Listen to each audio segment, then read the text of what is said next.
हा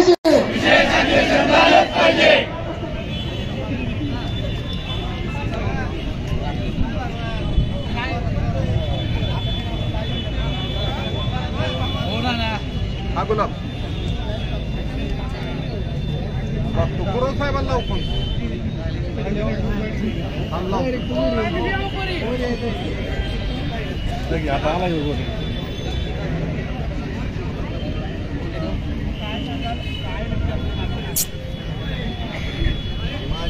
प्रामाणिकपणानं माझ्या तरुण मराठ्यांना आरक्षणाचा जो मुद्दा आहे मराठा समाज या ठिकाणी मराठा समाज 40 वर्ष झालं प्रतीक्षेमध्ये आहे।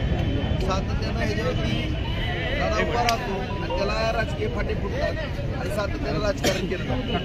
एक बाजू कुणीतरी वेगळीच घेते, दुसरी बाजू वेगळीच घेते आणि स्पष्ट भूमिका कुणी मांडत नाही। म्हणून मी जी काही आताच वर्षभरामध्ये झालेला घटनाक्रम किंवा मला जसं कळतंय तसं या लढ्यामध्ये असताना माझ्या समोर काही निदर्शनाला त्यामुळं माझ्यासारखा एक मराठा आमदार भीतीत होतो की हे जे चाललेलं समाजाच्या बाबतीमध्ये राजकारण आहे ते राजकारण थांबवा, करू नका। या ठिकाणी माझी नम्रतेची राहुल नार्वेकर साहेबांना विनंती आहे की मी पण एक विधानसभा सदस्य आहे, मी चळवळीतला कार्यकर्ता आहे, मराठा महासंघातनं माझा राजकीय जन्म झालेला आहे।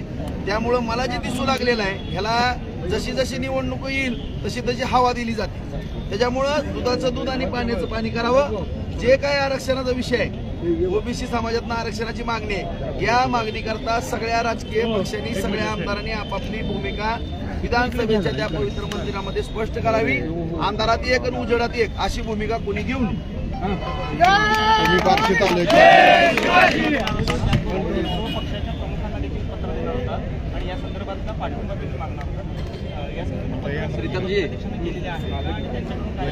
सगळ्यांना मी पत्र त्या ठिकाणी ईमेलवर पाठवलेत आणि माझ्या सहकार्यांना मी पाठवून त्याच्या पोच माझ्याकडे आहेत। सगळी पत्र त्या ठिकाणी जवळपास अध्यक्षांना तर दिलेलं आहे, त्याची पोच आहे। सगळ्या पक्ष कार्यालयात देण्याचा प्रयत्न केलेला आहे, राहिलं तर आज ती कंप्लीट माझी प्रक्रिया पूर्ण होऊन जाईल। आणि सगळ्यांनी एवढं मोठं मीडियाचं माध्यम आहे ना, लोकशाहीचं 14 आधारस्तंभ, ह्याच्यातनं सगळ्याला लक्षातच येते ना। आणि पत्र तर दिलेत मी, काही जे प्रक्रिया आहे ती पूर्ण केली आहे। त्याच्यावरती माझी हात जोडून राहुल नार्वेकर साहेब आपल्याला विनंती आहे की माझी भावना या ठिकाणी समजून घ्या। मी अत्यंत तळमळीनं काम करणारा कार्यकर्ता आहे, जी राजकारण व्हायला लागलेलं आहे। मी एक भीती व्यक्त केलेली आहे की मणिपूर किती दिवस झालं जळतंय आपण पाहताय। आता सुद्धा ती धगधग काही कमी झालेली नाही। त्या ठिकाणी जो काही आणखीन दंगलीचा विषय दोन्ही समाजामध्ये तोच प्रकार या महाराष्ट्रामध्ये घडवण्याचं पाप काही जण कटकारस्थान रचतात, ते होऊ नये या दृष्टिकोनातून प्रत्येक राजकीय पक्षांनी आपापली भूमिका त्या ठिकाणी स्पष्ट करावी।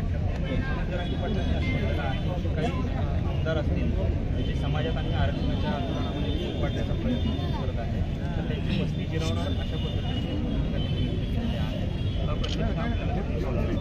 आता माझी मनोज दादाला हात जोडून विनंती आहे, आता तुम्ही असलं टॉन्टिंग करायचं बंद करा। आता मी घेतली ना भूमिका, आता तुमची प्रामाणिकपणानं भूमिका स्पष्ट करा आणि सगळ्या आमदाराकडनं पत्र घ्या आणि विशेष अधिवेशन बोला। बाकीचा आता काय बोलण्याचा विषय राहिला का?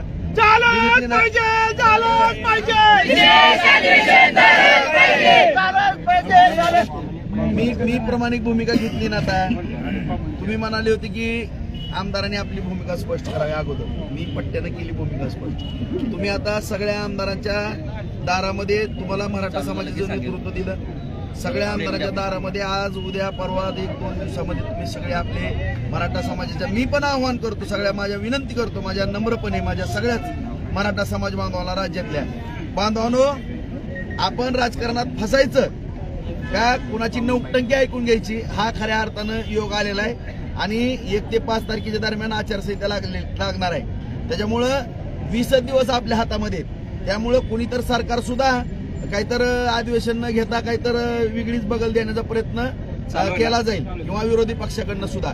आता कुणाची सुट्टी करू नका, सगळे कोण सत्ताधारी विरोधक सगळ्या आमदारांच्या दारादारामध्ये जावा 2 दिवसामध्ये। माझी हात जोडून विनंती आहे, अरे फक्त अधिवेशन घ्यायला लावा रे बांधवांनो, सगळीच उघडी पडतात, कुणाची काय नाटक आहे ती।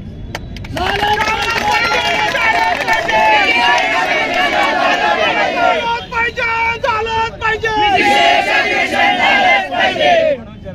की सत्ताधारी ज्या आहेत ते फडणवीस ज्या आहेत तुम्ही त्यांच्याकडेच माझी मागणी करणार आणि विरोधकांचा काय संबंध आहे असं ते बोलतात. नाही, मागणी विधानसभेचं पवित्र मंदिर आहे. ह्याच्यामध्ये मुख्यमंत्री शिंदे साहेब, देवेंद्र फडणवीस, अजितदादा साहेब, पवार साहेब, उद्धव साहेब किंवा नाना पटोले साहेब, आता सगळा विषय बाजूला. आता विषय आला तो डॉक्टर बाबासाहेब आंबेडकरांनी जी घटना लिहिली आहे त्या घटनात्मक विषयामध्ये आलेला आहे. आता प्रत्येकाला आपापलं मत मांडण्याचा अधिकार आहे.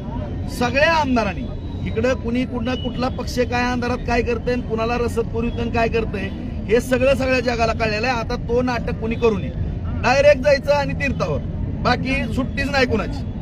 काय असेल ती विधानसभेच्या त्या पवित्र मंदिरामध्ये आपलं मत मांडा.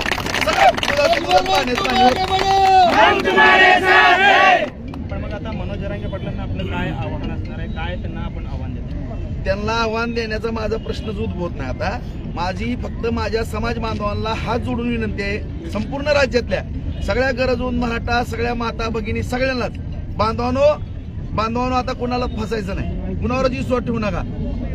जे काय राजकारण करणारे कोणी वाटतंय काय तो भाग वेगळा आहे. आता फक्त एकच मागणी करा, विशेष अधिवेशन बोलवा आणि आपल्या प्रत्येक आमदाराने आपलं मत टाकायचं.